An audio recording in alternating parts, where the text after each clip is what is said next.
frying kwase uncle fra for mra no bofo aguna ni mu ase achira man san e ko fra for baya asase e ko ko bofo ampa e do bofo godemo e ko ko chani tina e de ba be chire na pe ho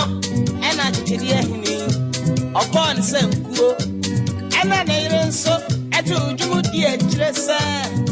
asaman peni po asamon peni pa oni pa na kana asemwa ya no masampa de peni pa asamon peni pa